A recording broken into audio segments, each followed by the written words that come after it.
The tale starts with Juan, a young man living in poverty and struggling just to survive, unable even to cover his rent. He works as an artist, and though his paintings bring in a small amount of money, it is never enough. We first see him seated on the roadside, sketching a portrait of a lovely girl. Once finished, she is astonished by the beauty of his work.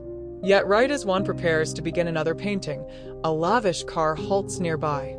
Inside sits the wealthiest man of the town, and to Juan's disbelief, the passenger beside him happens to be his ex-girlfriend. The rich man deliberately mocks Juan before her eyes. Tossing money at him, he ridicules, "Take this, it equals your entire day's wage," and then laughs loudly. Humiliated and poorly dressed in shabby clothes, Juan hurriedly gathers his belongings and moves toward his worn-down car. It is hard to decide whether he is driving the car or the car is dragging him. He drives back to his village, a place famous for its galleries, studios, and homes of painters, a true sanctuary for artists. On his way back, he encounters his landlord, who angrily demands the overdue rent. Frustrated, Juan throws money at his face. But the landlord retorts, "That covers only last month. You still owe this month's." Juan casually replies, "I'll pay later," which enrages the landlord so much that he hurls a water bottle at him. Instead of retaliating, Juan kindly picks up the bottle and adds it to his collection since he sells plastic bottles each month. The landlord sneers, "That's a poor man's philosophy," making fun of Juan's habit of collecting cans and bottles, though such work deserves respect. Juan then stops at his dream gallery, the one he longs to display his art in someday. As usual, he approaches the gallery owner, requesting sponsorship for his painting and even handing him some cash. But the owner bursts into laughter, saying, "This barely covers a single square meter of wall space." As he walks upstairs, Juan follows, pleading with him to exhibit his painting. Coldly, the owner answers, "Your art is worthless, Juan." Juan argues, insisting that his skills have improved, and even his girlfriend Tion admires his progress. Then he explains that Tion is blind, having lost her vision years ago due to an eye disease. The gallery owner mocks, "So you rely on the judgment of a blind girlfriend? You've gone mad." Then he points at another painting of a potato, declaring, "This looks so real it makes me hungry." Crushed, Juan is speechless. Meanwhile, Tion, unable to see, works as a massage therapist, but sadly, her blindness makes her vulnerable to harassment.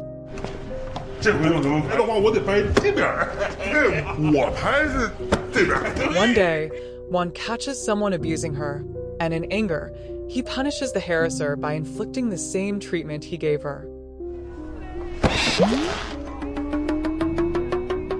He shouts, "Now you know how this poor girl feels." Yet instead of regretting, the men gang up on Juan and beat him brutally.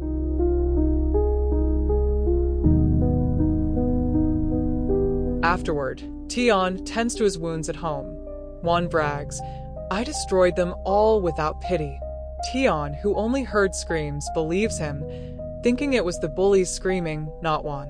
He then surprises her with a gift, a pair of shoes which she loves. They dance together, and when Juan leans in for a kiss, Tion suddenly senses someone else in the room. Suspicious, she asks, "Who's here?" Juan lies, saying it's just a friend who lost his home. But feeling uneasy, Tion leaves. Later that night, Juan and his friend drink on the rooftop until they pass out. Suddenly, a spaceship appears above them. Juan wakes up, stunned, and sees a girl emerge, followed by two others. They seem like cartoon-like beings who came to draw.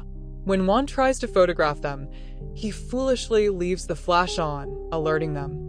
They vanish instantly, but Juan notices they drop something, a pen. Being an artist, he keeps it and goes to sleep.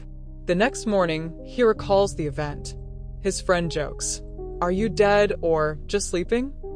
Juan narrates the entire incident, but his friend interrupts, finishing details as if he had also seen it. It turns out Juan had been mumbling the story in his sleep, and even sketched the aliens beforehand. Feeling no one would believe him, Juan returns to street painting. When his paint runs out, he remembers the alien pen and tries it.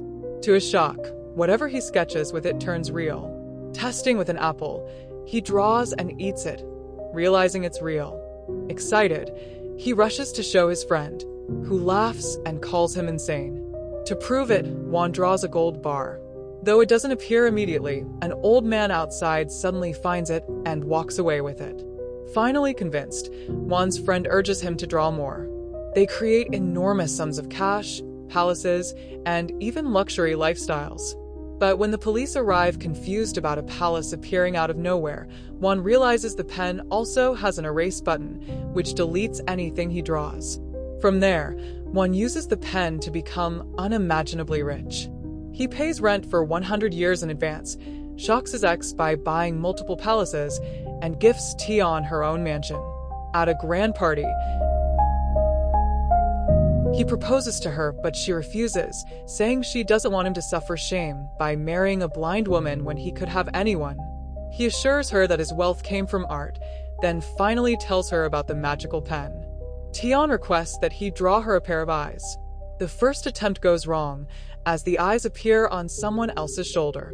They erase it, then decide to draw her whole body with eyes on her face. After hours of work, she regains her sight, appearing alive from the drawing. Overjoyed, Juan takes her traveling, and his paintings, once ignored, suddenly sell for huge sums. But the truth is revealed. The pen doesn't create but steals from somewhere else. The eyes Tian gained were stolen from a famous actress who suddenly went blind. The money came directly from banks, disappearing on security cameras. Soon, suspicions rise, and Juan is accused of theft. Though he demonstrates the pen's power to the police, they release him for lack of proof. Unfortunately, Juan's ex-husband spies on him and discovers the pen through a hidden camera. He steals it, abusing its power by drawing palaces, beauties, and wealth. But the aliens return, furious that their device was altered. They punish him and retrieve the pen. Before leaving, Juan requests them to return everything to its original place.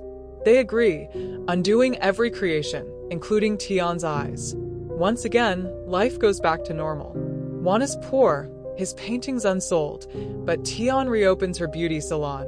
In the end, the two marry and have a child.